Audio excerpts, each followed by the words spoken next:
Thank you for joining today's congressional briefing. My name is Odelia Matter, and I am moderating this briefing on behalf of the Friends Committee on National Legislation. This briefing is being co-hosted by PeaceMed, Churches for Middle East Peace, and the Evangelical Lutheran Church in America. Today's panel features members of PeaceMed, which is a newly founded nonprofit network of healthcare professionals, all of whom have served in Gaza, and many of which have also provided medical care in other conflict-affected regions, including recently in southern Lebanon. They will share firsthand testimony from their time on the ground and help us understand the realities facing patients and medical providers there today. We'll also discuss steps that Congress can take to respond to the ongoing humanitarian crisis in Gaza and support urgently needed medical evacuations. Today, we are after nearly 3 years of war, conflict, and either partial or total blockade, which has led to Gaza facing a profound medical emergency. The World Health Organization estimates that approximately 18,500 patients, including 4,000 children, require urgent medical evacuation for life-saving treatment. And I'll share that reaching this list requires multiple layers of review, approval, and vetting, meaning that the true number of people in need of life-saving treatment is likely much, much higher. Medical evacuation pathways to various countries in the region remain extremely limited, but for the first time since the conflict began, 2 border crossings for medical evacuations have been opened in Rafah and Kerem Shalom. And despite this substantial change, we have not seen an increase in medical evacuations from Gaza. One of the most viable pathways, and a pathway that existed before 2023, is through the East Jerusalem Hospital Network. That's a humanitarian pathway, and it's located less than an hour from Gaza. These 6 hospitals within the network are equipped to provide specialized care that is unavailable inside Gaza and can offer treatment close to home that would allow patients to return after receiving care. A bicameral congressional letter that was sent recently to the State Department, led by Representative McGovern, highlighted that hospitals within this network are prepared to treat all pediatric cancer patients from Gaza. So while report language supporting the East Jerusalem Hospital Network has been included in the FY27 appropriations bill, advocates like ourselves are urging Congress to attach funding, expand the language to include medical evacuations, and support diplomatic efforts to ensure these evacuations can actually take place and smoothly. I want to briefly share the story of Mira, a 5-year-old girl from Jabalia. Mira weighs only 15 pounds at 5 years old and suffers from Bartter syndrome, which is a serious kidney disorder. Earlier this month, her 11-year-old brother died from the same condition. And Mira has been accepted for treatment at Augusta Victoria Hospital in East Jerusalem, where specialists and equipment are ready to provide her with life-saving care. Yet her ability to receive treatment depends on permission from Israeli authorities. This is permission to travel less than 60 miles from her home to Augusta Victoria. And this is the way she will not share the same fate as her brother. So for Mira, the difference between life and death is a matter of political will. And a one-pager on Mira's specific case will be shared in the chat, but she is one of thousands of children and over 18,000 people in Gaza who need urgent care. So today we will hear from Dr. Thaer Ahmed, an emergency physician, Elidalis Burgos, advanced practice nurse, and Rasha Abu Salem, humanitarian aid worker, all of whom served on medical missions in Gaza. We will then hear from Sasha Josh Semenoff of the Evangelical Lutheran Church in America about actions congressional offices like your own can take to help increase medical evacuations and respond to the urgent needs of patients in Gaza. So without further ado, we'll start hearing from our esteemed speakers. And we'll start by providing each of our speakers with about 5 minutes of opening remarks, First, we'll hear from healthcare workers on this call and ask that you begin by briefly describing when and where you had served in Gaza, you were doing during your most recent mission, and what conditions you encountered there. So we'll start with Thaed. I'll introduce him briefly, and then we'll hear more from Thaed. Uh, Thaed Ahmed, as I mentioned, is an emergency physician based in Chicago, Illinois. He's an assistant clinical professor of emergency medicine at the University of Illinois at Chicago, where he had just left a class he'd been teaching. He's worked in humanitarian medical relief in the West Bank, Gaza, Lebanon, Syria, Kenya, Turkey, Egypt, and Greece, and most recently returned from Lebanon in May. He also serves on the board of the Palestinian American Medical Association, on the advisory board of the Borgen Project, and is part of the PeaceMed administration. Also, plugging briefly that he was also recently featured in American Doctor, which is a documentary following three prominent physicians, including Thaed, following them from a Gazan hospital under siege to the halls of Congress. This is distributed by Watermelon Pictures, so you can check out more info on the film and learn more about Thaed and his incredible work via the link that will be sent in the chat. So Thaed, you can go ahead. Thank you. Thank you, Adelia. Thank you very much. Really appreciate the opportunity to be here today and to speak to all of you on this very important topic. I think one thing I do want to sort of begin by saying is that over the last 3 years, I've had the opportunity to work in Gaza at Nasser Medical Complex at Al-Aqsa Hospital in 2024, and then in the West Bank, as well as in Lebanon, both in 2024 and most recently in May. And so I've seen the escalations in the region. I've seen how it manifests on the ground. And I do want to describe how Gaza is uniquely positioned in a way that increases the suffering of everyday life for Palestinians that are living there, and how all of the things that are necessary to sustain life in Gaza are incredibly difficult to get into Gaza and to deliver to the people there, to the Palestinians that are there. And perhaps I should first start by saying that as somebody who has been going to the Gaza Strip for over the last 15 years, has worked with the staff there, has worked in all of the hospitals, for 5 consecutive times over the last year and a half, I've been rejected by the Israeli authorities from being able to enter into the Gaza Strip and work alongside my Palestinian colleagues. And this, I think, is an important illustration as to why we have tens of thousands of people, 18,000 according to the WHO, who need medical treatment urgently and cannot wait any longer to receive it. Part of the issue is that we are restricting access. We are not allowing people, supplies, equipment, or medications into the Gaza Strip. And every single person that has served there across time and space over the last 2.5, 3 years has experienced how that actually affects the patients and how it ultimately leads to the unnecessary deaths of so many people that could still be alive. One of the things that we've noticed is that there have been over 1,700 healthcare workers, Palestinian healthcare workers in Gaza, who've been killed over the last 2.5 years. And at the same time, almost all of the major hospitals in the Gaza Strip have been surrounded, laid siege to, and attacked by the Israeli military. And so if you're killing the healthcare workers, if the hospitals are being bombed and raided, and if we are abducting some of the other healthcare workers and restricting international healthcare workers from standing in solidarity with the Palestinian healthcare workers, then what do we expect to happen to the patients? What do we expect to happen to little Mira that Odelia mentioned at the beginning of the call? I just told you that so many of the healthcare workers that make up the backbone of Gaza's healthcare system are either dead or abducted or injured. The hospitals are still trying to recover. The infrastructure is slowly being rebuilt, but the supplies that are needed to really get these functioning are not entering from either of the crossings that they were supposed to enter under this peace proposal.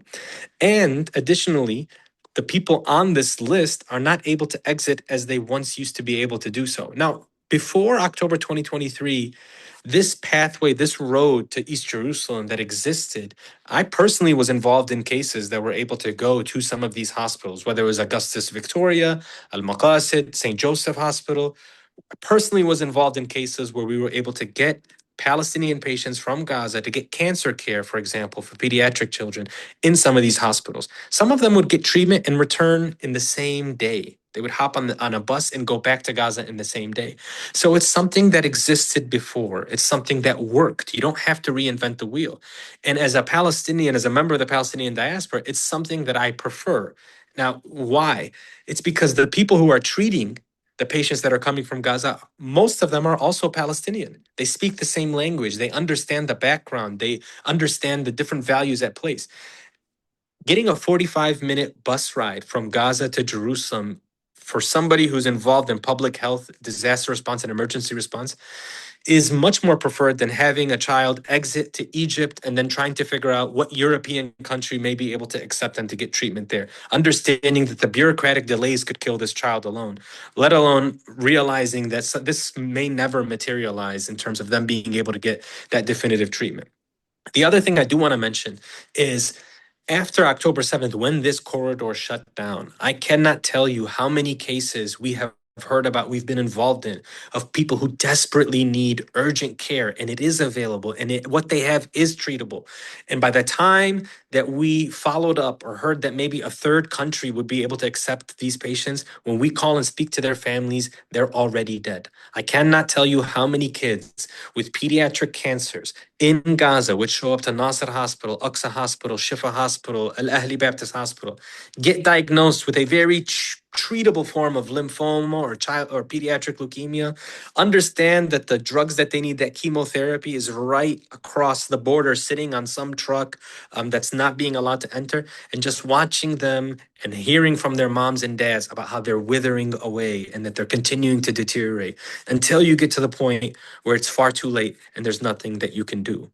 And so I think for me, the best way to explain this is really in practical terms. I mean, I think any sort of illness that somebody may encounter, whether it's COVID or the flu, or whether they have diabetes or they have high blood pressure, or maybe they have kidney failure, all of these things are manageable. And in fact, right across the border, they're managed very well. Essentially, they're getting first world medicine just being treated by Israeli doctors. But once you cross that border and you get into Gaza and also the West Bank, by the way, there was just a recent declaration that the healthcare system in the West Bank is failing and collapsing. But in the Gaza Strip, all of those things that you need to treat these people, it's not present. And so your diabetes is getting worse and you're losing your vision and your kidneys are taking a hit as a result of that. And years off of your life are being shaved. Your high blood pressure is continuing to skyrocket and eventually you have a stroke or a heart attack. If you're a child and you're malnourished, you're not getting the nutrients that you need and you're sitting there looking at a child, recognizing that you're compromising their future every day that you deprive them of the sustenance that they need to thrive. And this is not mentioning the fact that the living conditions that they are living in, which I'm sure my colleagues can elaborate on, are really desperate. I mean, the bottom line for me is that this peace proposal is failing. It's not working. The life-saving needs of the Palestinians is not being addressed, not through trucks entering, not through them being able to exit and get the medical treatment that they need, not through any sort of recovery and rebuilding and reconstruction. Can't even get any of these materials in to really look towards a tomorrow. So they're stuck in this never-ending purgatory. And the problem is every day, if you were just to open up a social media app or you're talking to the doctors like I am, you're realizing every day that they are burying more and more children, pregnant women, people who are extraordinarily vulnerable in these sorts of situations. And nobody's batting an eye and nobody's hearing about it. And so I'll sort of conclude by saying, I really appreciate the opportunity that we've been given here today to be able to speak to you about this incredibly devastating crisis that's taking place. And I will reiterate that all that's standing in the way from saving dozens and thousands of lives is political will. And I've heard this at the United Nations. I've heard this really across the board. It starts in DC. It starts with the United States. If the United States decides that this is something that needs to happen, we've seen in the past that the Israelis have agreed and have allowed things to take place that are saving Palestinian lives. And so if this is something that can result in addressing even just Mira's case, that can establish the precedent that we need to build on that case and save more children's lives. So thank you. I'll stop there. Thank you so much, profoundly. And definitely recommend seeing this film as well because of the absence of international journalism in Gaza, or the ban that the Israeli authorities have placed, some of the only Americans we can hear firsthand testimony from are folks on this panel today, American doctors. And this film is a really powerful testament to how important it is to hear these testimonies and draw the line between what they're seeing on the ground and US direct influence on the lives and the people that they're meeting. Next, we'll hear from Elidadis Burgos, who is an MSN, APRN, AGA, CNP, and her career has been primarily in acute and critical care settings with focuses on neurology and neurosurgical, pulmonary medicine, and transplant hepatology within the acute and critical care spectrum. She's been to Gaza twice, once in July of 2025 and most recently in May of 2026, where she assisted in an ICU and ER capacity, as well as inpatient and outpatient wound care services. So thank you, Elidalis, for being here today, and we'd love to hear your opening remarks. Thank you so much for having me and taking the time out to listen to our experiences. So yeah, my first experience being witness in Gaza was July 2025. And at that time, it was the peak of the starvation after a months-long complete blockade by the Israeli military.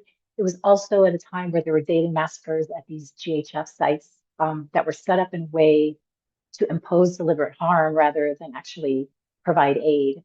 At Nasser Hospital, where I was working, was like on the border of a red zone. And so the bombardment was constant. There were mass casualties daily, multiple times a day, in addition to the mass casualties from the GHF massacres. The sheer brutality being inflicted, on an entire population, and a population that is, more than half children, it's hard to put into words. And I would be happy to share stories with whoever, at a different time. But most recently, when I returned just a month, I've been back about 2 weeks. I was there all of May. I was met immediately with the devastation, getting through Rafah, going through the south, into Gaza. What I saw before was destroyed, but this time was just complete flattening of every single infrastructure. Every building was flattened. And there were new military outposts that have been set up all the way through that I witnessed coming in that were not there before. And so it's apparent that the Israeli military has no intention on stopping their occupation, despite the part of the requirement under the ceasefire is for them to, withdraw. And so at Nasser Hospital this time, during this so-called ceasefire, there was not a day that passed that there wasn't bombing by the Israeli military somewhere in Gaza. Part of my work in wound care, we, inpatient and outpatient, we were treating wounds. And so a lot of this included treating children for explosive injuries. Specifically, some of the ones that I treated between the ages of like 7 and 12, we were taking shrapnel out of these gaping wounds with no Tylenol, no comfort, limited sterility, mainly due to the fact that the Israeli military continues to block aid. They continue to block supplies, equipment from entering the Gaza Strip. And so the daily care of these patients are by far subpar to anything that we would find acceptable. I met a newborn baby while I was there, only 40 days old, had been bombed. His whole family had been bombed. He was left an orphan at 40 days old, and with an emergency amputation of his leg.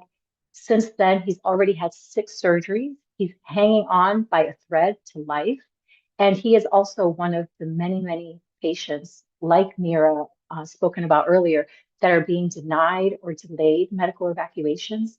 This baby needs to be evacuated like the day it happened. And it's not happening. And so I'm here to emphasize to you today that the ceasefire is a lie. The military occupation in Gaza continues completely unabated.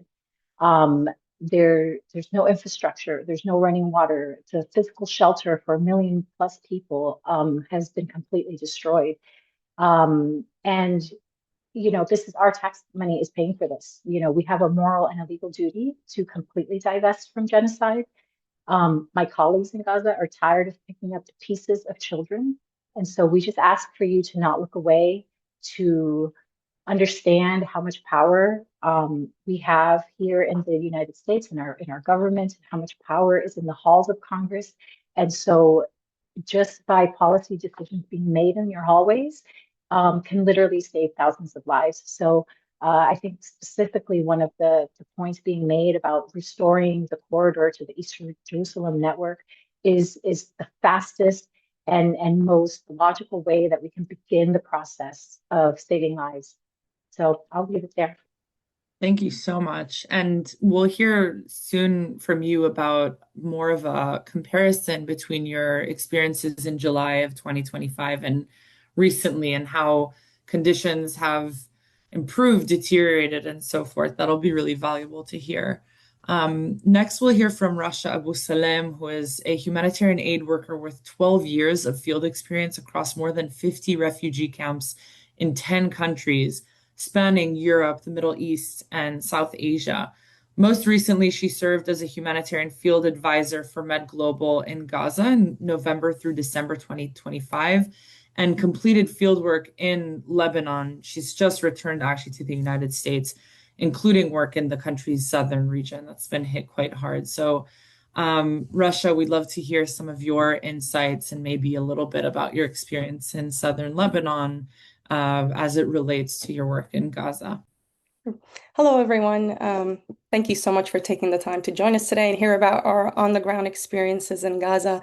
I'm hoping our crucial insights will help our elected officials take the necessary steps to help alleviate the suffering of countless innocent lives. And since my colleagues Thad and Ellie have already spoken about the medical aspect, I'd like to talk a little bit more about the humanitarian aid aspect on the ground that I was dealing with more. So I entered Gaza on Thanksgiving Day, November 27th of 2025, and I exited December 11th.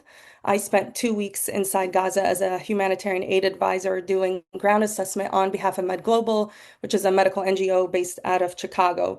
So during my time in Gaza, I traveled throughout the besieged region, visiting the remaining, but partially running hospitals, including Nasser and Shifa and Quds and Hamad.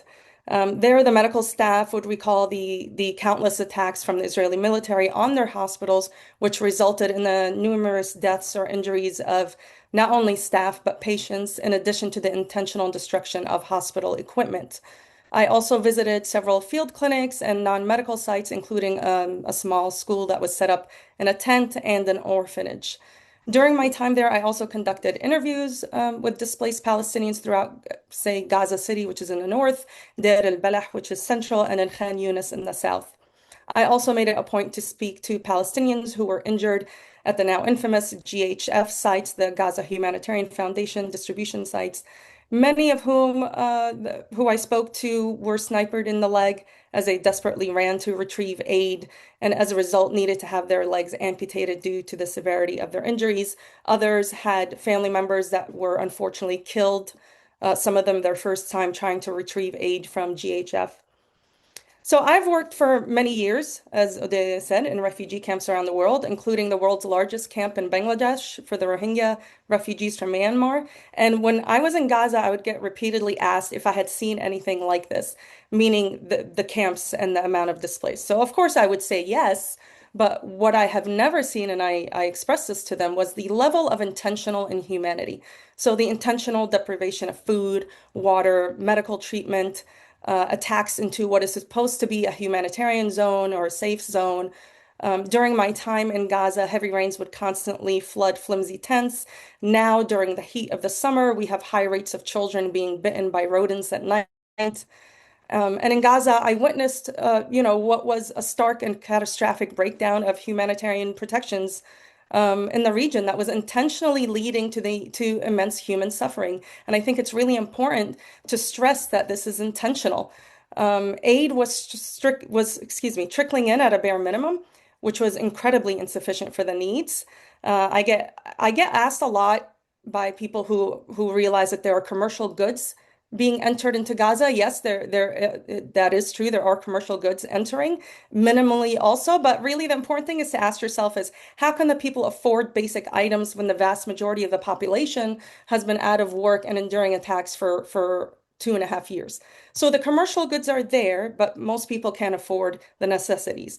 The minimum aid trickling in is not being distributed efficiently or is actually being attacked by the Israeli military prior to making its full way into the region.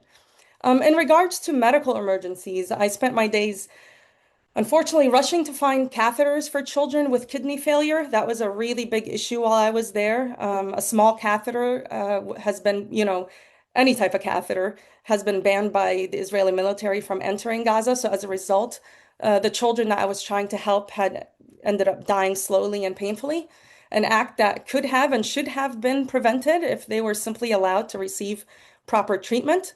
And contrary to what many believe, there is no, as Odeya is saying, no true ceasefire taking place in Gaza or in Lebanon. I recently returned. I spent 3 days working in the besieged southern region. And as in Gaza, I also witnessed a false ceasefire there. My days in southern Lebanon my days and nights consisted of snipers, airstrikes, artillery strikes, and the constant surveillance of drones.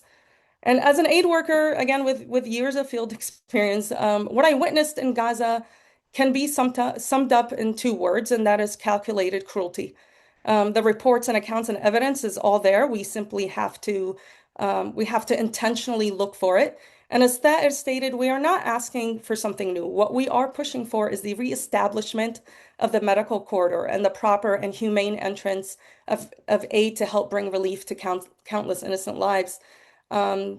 International humanitarian law exists for this exact reason. It is not to prevent wars, but rather to dictate humane practices during such incidents and to help protect populations that should be protected. So we have the opportunity to help fix at least one part of this overwhelming situation. So there is no logical reason why anyone has been hindering the treatment of Palestinian civilians and continues to do so. And I gotta say, as an American, I cannot keep claiming we are the beacon of human rights when we're allowing such a thing to happen when we can make such a tremendous impact on this. So thank you very much for your time. Rasha, deeply grateful for your testimony, and I think a good reminder here is that aid exists in the region, that the blocking of aid isn't due to an absence or a deficit in aid, rather also an issue of political will. And thankfully, we have Sasha here who can sort of usher the conversation into how to ensure these very solvable issues, we can step in that direction. There's a lot to solve, but there are some actionable items that folks on this call can take. So I'll briefly intro Sasha, and then we'll hear more from him. I'll also mention to folks on the call that we'll hear a more expansive detailed remarks from Sasha on different legislative vehicles and opportunities. So please stay throughout if this is something you would consider doing with your office. So Sasha Josh Siminoff is a Middle East and North Africa subject matter expert and is currently serving in the role of the Program Director for Middle East and North Africa Policy at the Evangelical Lutheran Church in America, which is ELCA. Previously, Sasha was the executive director and co-founder of People Demand Change Incorporated, a socially responsible international development startup focused on monitoring and evaluation of humanitarian aid and development programming, supporting the capacity of nascent civil society organizations and providing long-term aid and development solutions. Sasha is also currently serving as a senior non-resident fellow at the Middle East Policy Council. So Sasha, let's hear some opening remarks from yourself, please. Great. Thank you, Adelia. And I just wanted to first uplift the voices of my fellow colleagues on here.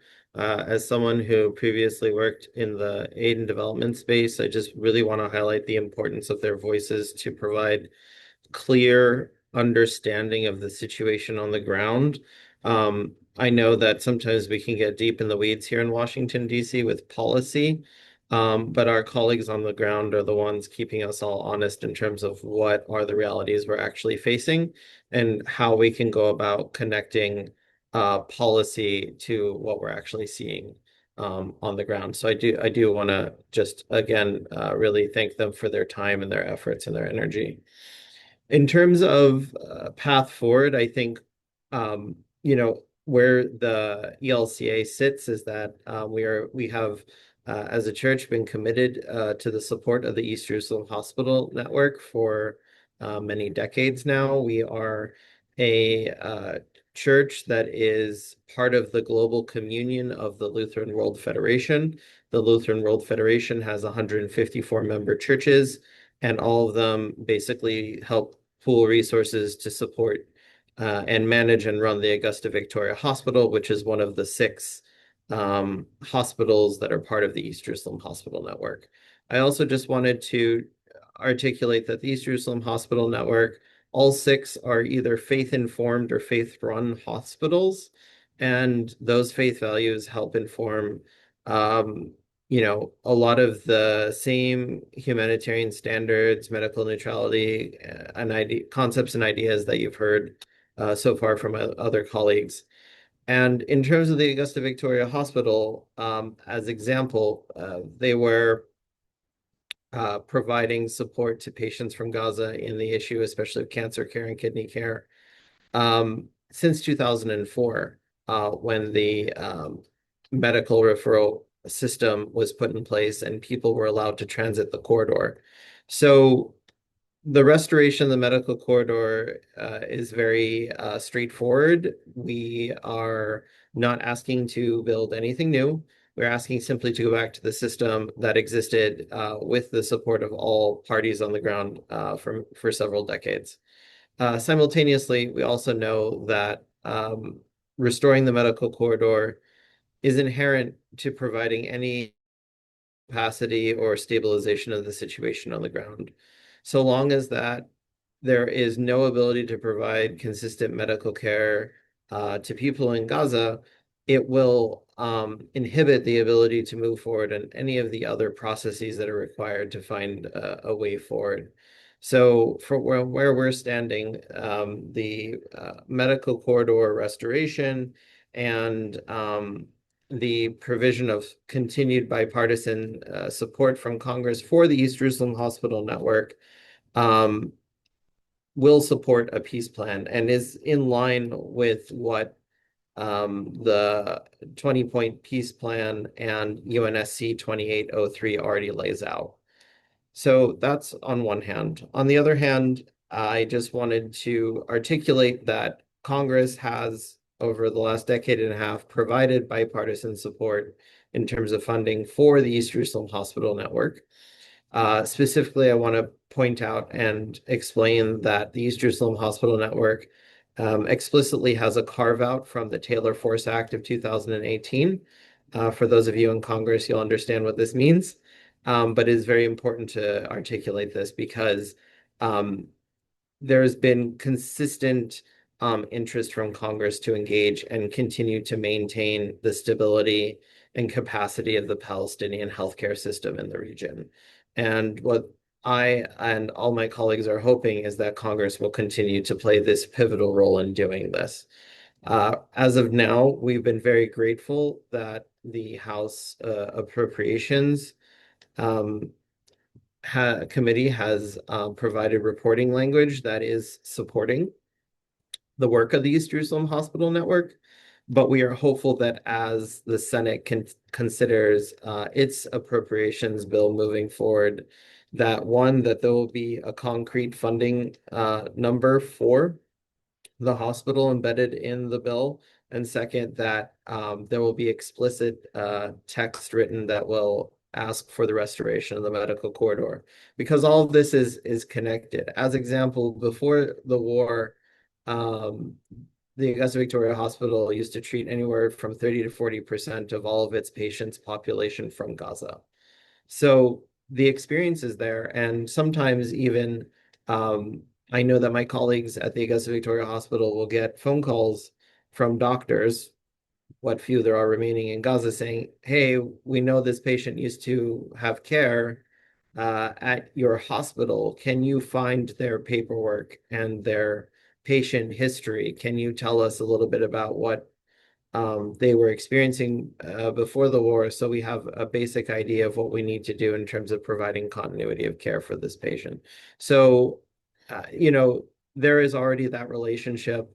The hospitals that are part of the East Jerusalem Hospital Network have consistently gotten the necessary approvals to transfer these patients. They provide them housing support when they're needed. They ensure that they move back and forth in an orderly process. They could coordinate all these logistics with the Israeli authorities. And before the war, patients that were going to the East Jerusalem Hospital Network had an approval rate of 90%. That includes their guardians, the people that would go with the patients to support them during their time with care. And as was mentioned, some of them would go even for the day, receive treatment, and go back to Gaza. And so our hope is we can return to that modality and help ensure that there's a reduction in the amount of pressure that Gaza's shattered healthcare system is attempting to cope with right now after years and years of damage and destruction to the healthcare system.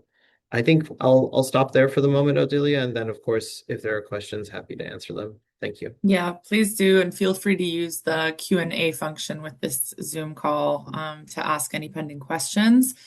I would like to hear from Thar next.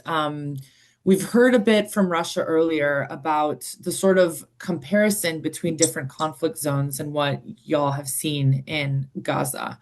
And I think you all bring an extraordinary comparative lens to this situation. So, Thar, if you could expand a bit on how what you witnessed in Gaza compares to other humanitarian emergencies that you've worked in. Yeah, definitely. Thank you for that question. I think it's important because we are actually coming upon the 10-year anniversary of the United Nations Security Council Resolution 2286, which is in regards to protecting healthcare workers and health institutions. And I think one thing that we've noticed over the last 10 years and what was acknowledged at least most recently at United Nations, at a United Nations Security Council as well as a side event, is that the targeting of healthcare workers and healthcare facilities has gotten worse globally. I mean, we see it in Ukraine. We know it's happening in Sudan, and we absolutely saw it take place in all of Palestine, both the West Bank and Gaza. What made Gaza particularly unique in this circumstance is not that healthcare workers or healthcare facilities were targeted. It's the fact that it was an intentional demise of the entire healthcare system. Its purpose was to make sure that the healthcare system could not function. Now, why that was the case, I can sort of speculate, but what I can tell you for sure is what we saw as a systematic and gradual intentional collapse of the healthcare system through four very specific attempts that we've really not seen replicated anywhere else. First, the way that the Israeli military went through the Gaza Strip was clearly a very geographic north to south operation. And the hospitals and the physicians and the clinics were not spared in this process. And when the Israeli military would approach a hospital, the first thing that they would do is that they would lay siege to that hospital. So people would not be able to access it. People who were inside of the hospital were not able to leave. The next step was ultimately raiding the hospital. And this is where we saw many of the staff either killed or abducted. And then the third step would be leaving the hospital in ruins. And we saw this very clearly at Shifa Hospital, which is the largest hospital in the Gaza Strip. We saw it at the Al Ahli Baptist Hospital. We saw it at Kamal Adwan, the pediatric hospital in the north, where the very prominent pediatrician, Dr. Hussam Abu Safiya, was the director, and he's currently in an Israeli dungeon. And then we saw it kind of continue on to Nasser Hospital and then European Gaza Hospital. Many of these hospitals have never been able to recover from this. They're not able to serve the population. So you saw the direct attacks on these hospitals. Again, not something we haven't seen before. Certainly, we have not seen it happen in a systematic fashion where it's every hospital. It was just a matter of time before every hospital was hit. The last thing I'll mention about this too is with other conflicts, with the intensity of the bombing that was taking place in Gaza and how densely populated that very small strip of land is, about the size of Philadelphia, or whatever sort of comparison you want to make it. We were also seeing a lack of safe exit for people who were choosing to flee from the conflict. So there was a massive amount of displacement taking place, but these people were being displaced 2, 3, 4, 5, 6 times because the bombing kept coming to where they were. There was nowhere safe for people to go. In Sudan, for example, over 8 million Sudanese people fled the conflict into Egypt. In Syria, millions of people went to Lebanon, Jordan, Turkey, and the rest of Europe. In Ukraine, millions of Ukrainians were able to flee into neighboring European countries. That has never been an option for the people of Palestine in Gaza. They were trapped in this area.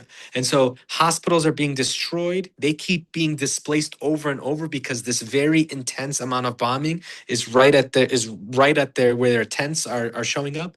And at the same time that this is happening, there is a suffocating blockade being implemented by the Israeli military. So they are starving the population, they are preventing supplies and materials from being able to enter, and they're not allowing these people to flee to safety, all while the places that should heal them, if they do get bombed and injured in the process, are being rendered defunct by that very same military. I mean, it's something that we've really never seen before. Oh, Thank Delia, you. may I add one thing Yeah. to that? If that's okay, I'll make it real quick. That Mhm. summed it up perfectly, but what I want to add is the rate that we're seeing protected populations, aside from civilians, the rate that we're seeing of medical professional, aid workers, journalists being attacked and killed between Gaza and now southern Lebanon is unprecedented. This is by far has been the highest kill rate and attack rate of this protected under international law population. And something else that we don't talk enough about is the lack of international outrage. Where is the outrage about this? And we could all be very honest on this call and say if this were to happen in Ukraine, or let's say in China, or somewhere where we have some type in more of an diplomatic investment, and we would see that outrage. But the fact that it's unfortunately for Palestinians and now Lebanese and in the Middle East, we see this lack of action and lack of outrage. And I just wanted to point that out. So. Yeah, thank you for pointing that out. And I'll say there is also a precedent in how the Israeli military defines Palestinian journalists after the killing of Shirin Abu Akleh as combat propagandists. That's a real term used by the Israeli military to deem protected peoples enemies and self-provide the right to maim and kill these individuals. So thank you for pointing that out. And Russia, I actually wanted to ask you another question about your experience as a field advisor in particular, as you work at the intersection of humanitarian operations and policy. So from your experience in both Gaza and Lebanon, what are the most critical barriers to getting aid in, and patients and those who choose to leave out? So what the biggest issue is I deal with as an actual field worker on the ground is this huge disconnect between policymakers and the people doing the research, meaning the people not directly in the field or maybe spend a very brief amount of time in the field versus people like me or even like our medical staff here who spend prolonged periods of time in these on the ground situations. So what I see regularly, and this is a huge part of any presentation I give or any speech I give, is this very large gap between reality versus what people consider pragmatic practices. So we have policymakers, such as people in Congress, in the Senate, and in DC, sitting in an office incredibly disconnected from what is actually happening on the ground, making these policies, using language that really doesn't suffice to what's happening on the ground. And it's not actually pragmatic. In theory, it works. On paper, it works. But actually, what's happening on the ground is a 180. And this is why it's so important for people like yourselves to hear what we have to say directly and to communicate with us directly. We are the professionals that are out there for prolonged periods of time, bringing you factual facts and information back to you so you could properly address the situation. But you have to also take into account what our feedback is on the policies that you would like to implement. So if you tell me, Russia, I think this would be a good way to do distributions or to get access in, and I tell you again, in theory, or in this situation, when I was working in northern Greece in the camps there, or in France, or in Bangladesh, this would work there. But with this particular situation in Lebanon or in Gaza, it does not work. I saw very very problematic situations when it comes to aid in Gaza from aid agencies. They are overwhelmed. The situation is something unprecedented. A lot of these aid agencies are unfortunately have to play by the rules that COGAT sets in. So it creates a very complex and dangerous situation. For getting aid, and actually I spent the first 2 years of the genocide sending aid trucks in from Egypt. So I'm very familiar with the whole sending aid in process and the numerous checkpoints and processes it has to get in until I actually got in myself to witness it firsthand inside. So everything that we are seeing in Gaza, especially in Gaza, and hopefully we will not see it in Lebanon. We are seeing the violence, but this control of movement and aid is not what we're seeing there. But what we are seeing in Gaza, there is absolutely no part of this situation that is not preventable. We could prevent every single part of this from happening. So while the overall situation might seem overwhelming and complex due to political issues, the things that we can control, like allowing aid to go in properly, helping proper aid distribution sites to function again properly, sorry for using the same word, and also allowing for medical staff to be able to carry out their work properly. Israel allows in doctors, they allow in specialists, but they don't allow in their equipment. So you have to ask yourself, why is this part of the process? Why would you allow the people in for these specialties, but you're not allowing them their equipment to be able to carry out their skills? So everything is very intentional. It's by design, and we need to really push back against this. Thanks so much, Rasha. Appreciate it. And Ellie, if I could ask you the next question and ask for a briefer answer, because we want to start unpacking a bit more of the congressional steps. How would you compare the humanitarian conditions in Gaza between your experience there in July of 2025 and May of 2026, with a focus on your current your latest visit being under so-called ceasefire? Yeah, thank you. So I'll say, the biggest difference, one thing remains the same, right? It's that there's still a complete military occupation of the Gaza Strip, including an apartheid wall, right? So as Tahir was mentioning earlier, the Palestinian people have nowhere to go. They're literally locked into this space that's 25 miles by 5 miles or something like that. So the conditions and structure of the system that has allowed all of this to even unfold remains intact. That needs to be emphasized. The humanitarian aid, as my other colleagues have been mentioning, humanitarian aid getting in has been so limited that it's not enough. It's not enough for basics. Aid workers like myself, other doctors and nurses being limited on their entry. That was the same then, and it continues now. Even though it's a so-called ceasefire, they're not allowing doctors and nurses to go in the way that it should be. They're being denied for arbitrary reasons, not even being told why they're being denied. Many, things being not allowed to come in, like Rasha was mentioning about equipment, specialized equipment, medical things that maybe it's not a whole lot, but maybe for a specific specialist, there's a couple tools that they need to do their job, things like that. Those things are being limited. That's the same. That hasn't changed at all, whether it's a ceasefire or not. That has not changed. The 18,000 plus medical evacuations waiting. They've been waiting for years, some of these people. I personally knew some people who were on this wait list to be evacuated, children, and they die waiting. And in the meantime, they're suffering because we don't have the adequate supplies, the adequate medicines to even do comfort management. Even if a dying patient, you can't comfort them in their last moments because of how much aid is being blocked from getting in. the tools, materials to help clear any rubble, rebuild any infrastructure, all that is still blocked. It was blocked then, it's still blocked now, no difference. And so this is an entire population at risk of death on a daily basis because of policy decisions. This is somebody made this decision. It can totally be reversed if we have the willpower and if our tax money stops going to funding this. So answering directly about the difference between last year and this year, really, it's been minimal. Seeing patients maybe more frequently die very loudly and violently versus dying slower and quietly. They're dying regardless, and they're suffering in the process. Um, the this very small area of land has been um, bombarded with the equivalent of like 13 Hiroshima bombs. And, again, this is a tiny space. Can you even imagine what that is like?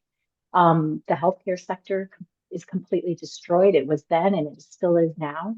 And so, being a witness to devastation that continues to happen is just it's hard to put into words again, like I said before, but the main thing that I want to get the message across is that these are, like Russia said, preventable things. These are man-made decisions, they're policy decisions, and what we have seen are the effects of those decisions in play. And I ask the people here to please, on a personal level, we are being live streamed, all this death and destruction, Holocaust is happening in real time. And what are we doing about it? Is genocide a red line for you? That's really the question. Thank you. Again, thank you so much. And I think what you're alluding to as well is that the situation has not changed at all substantially since the so-called ceasefire began. And with the attention economy, Gaza isn't, at the forefront of a lot of media coverage these days, but the situation is just as devastating as the humanitarian crisis is ongoing. Thankfully, staffers, congressional staffers, maybe or hopefully aren't motivated by the attention economy. And there's also a really important timing window we're in right now, where there has been language on medical evacuations in the appropriations bill, greenlit by Republican leadership. We're seeing rising tensions between the Trump administration and Netanyahu, and how more and more Americans across the political board are saying, and polling shows they do not support unconditional funding and weaponization of Israel and want to see more conditions and barriers in place as Israel continues to undermine even US national security interests. So I do want to pass it on to Sasha with a focus on the timing that we're in right now and why we're having this briefing today. As ELCA works closely with the Augusta Victoria Hospital that is part of the East Jerusalem Hospital Network, could you provide us with more information on the hospital network that used to receive patients from Gaza before October 2023, how they're offering services today, and what resources are helpful for staffers to familiarize themselves with moving forward on this issue? Yeah, absolutely. Thank you, Adelia. So yes, just to set the stage, there's 6 hospitals, and they all provide sort of different types of care and specialization. And so in the early 90s, they kind of banded together to create a more comprehensive network to do referrals, and to also to really to allow for better share of information, and resources to get the job done. So you have the Augusta Victoria Hospital, which primarily focuses on cancer care, kidney care, both for adults and pediatric cases.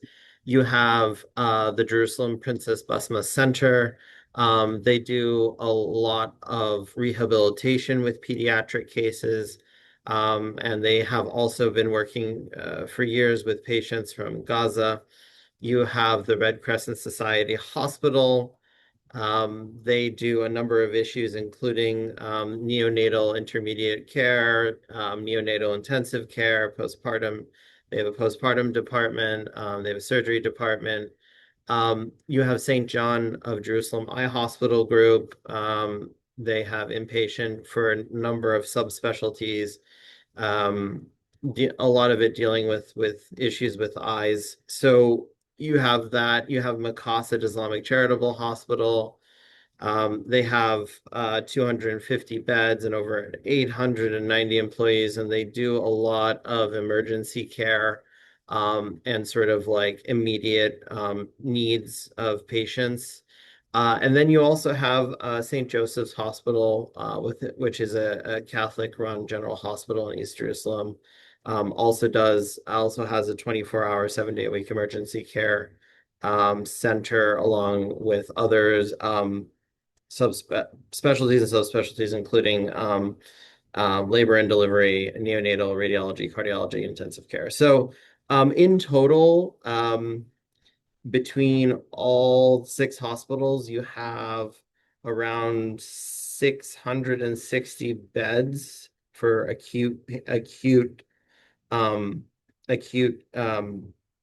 patients, and then you have between all of them something like 2,400 employees. So it's a very good capacity. And again, the United States has provided funding for the last decade and a half in some shape or form to the East Jerusalem Hospital Network, knowing that this is critical to providing care, not just to Palestinians who live in Jerusalem, but also to patients who are referred to from the West Bank and from Gaza. So the EJHN is providing care across the entire immediate region, and I think none of this is out of line with what the current administration's peace plan is. None of this is out of sync with UNSC 2803, which the Trump administration pushed for and asked for this resolution to be passed to codify some of this stuff.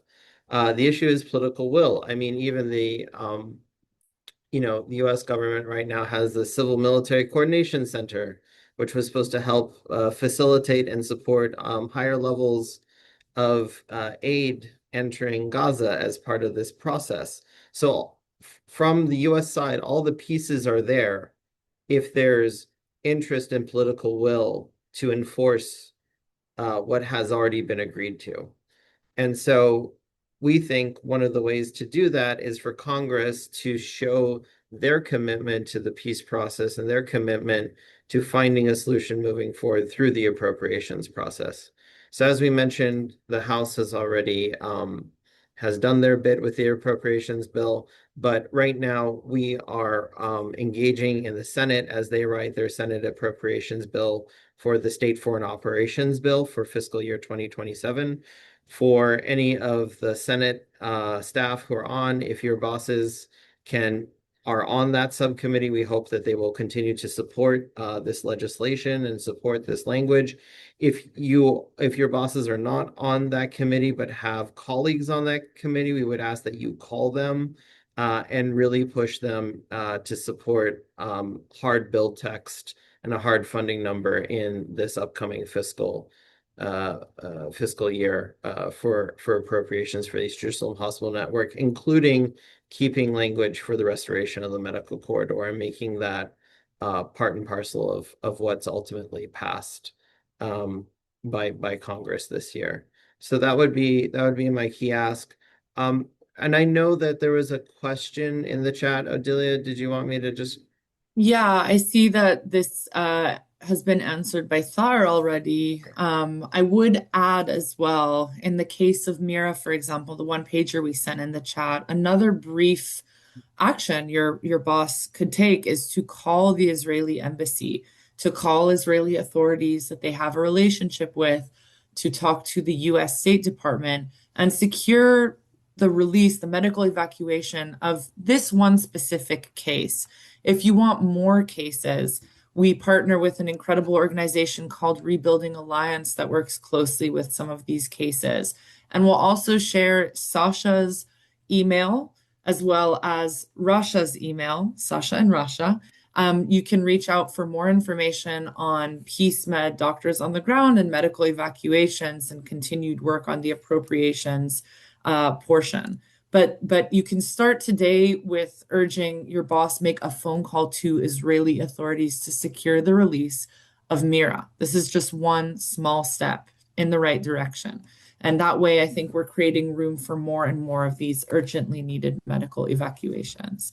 I do want to say, in Middle Eastern fashion, I'm a Jewish person from Jerusalem. We have some Palestinians and Arabs on this call. We're running a little bit late, but I do think it's really important to have a couple final remarks from our panelists. And I just really want to thank our panelists for their extraordinary courage and service and taking time to speak with these congressional offices today. What you have shared represents a reality that demands a response, not just of a matter of foreign policy, but as a matter of law and conscience and the US's stated commitment to human dignity. So if I could ask each of you to provide max 60-word briefing closing words. So let's start with Sasha, then Rasha, then Elidalis, and then Thayer. Thank you, Adelia, and thank you to everyone for your time and attention to this really important and crucial issue. Just again, really hoping that we will have all of your support for this appropriations process. And please take the time to listen to our colleagues who experience the situation on the ground. Their testimony is key to understanding the way forward on this issue. Thank you. Rasha, go ahead. Yeah, I just want to thank everyone for their time. Thank you so much to everyone on the call. And what I really want to stress is, 10, 20, 30 years from now, when future generations look back, what is the legacy that we want to leave behind when it comes to this? We've let so many past atrocities go by with so many generations, who were alive at the time and gotten older and saying, I wish I could have done this, or I should have done this, or I would have, or I could have. We have the opportunity right now to help be a part of that change. So I hope we do so. Thank you. Thank you so much. Elidal.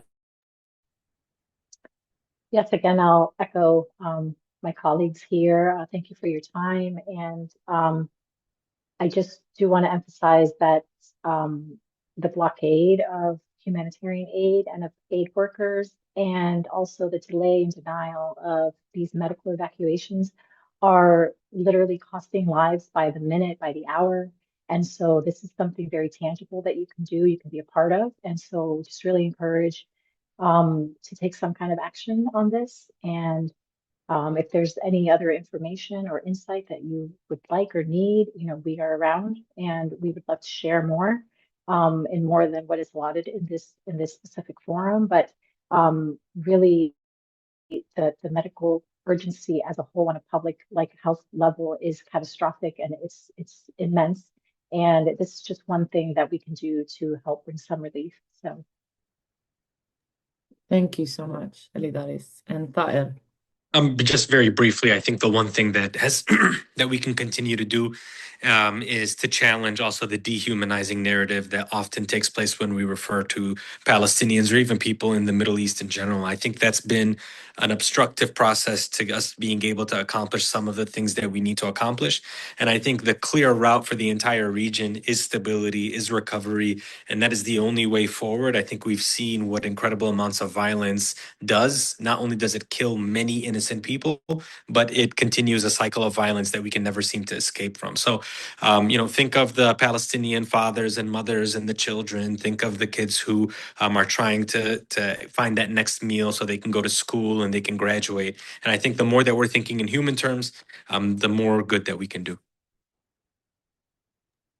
Thank you so, so much to all of you panelists today. Really, hats off to the incredible work that you continue doing. And thanks for everyone who joined and stayed through 206. Please see resources sent in the chat for further information. I just sent the one-pager on 5-year-old Mira's case, and emails to reach out for further questions. We'll also share a document on the capacity of East Jerusalem hospital networks as of 2026, PeaceMed's website, and information on American Doctor. It's an incredible film. You can hear more stories like you've heard today. Thanks again for joining, and we hope to stay in touch. Thank you.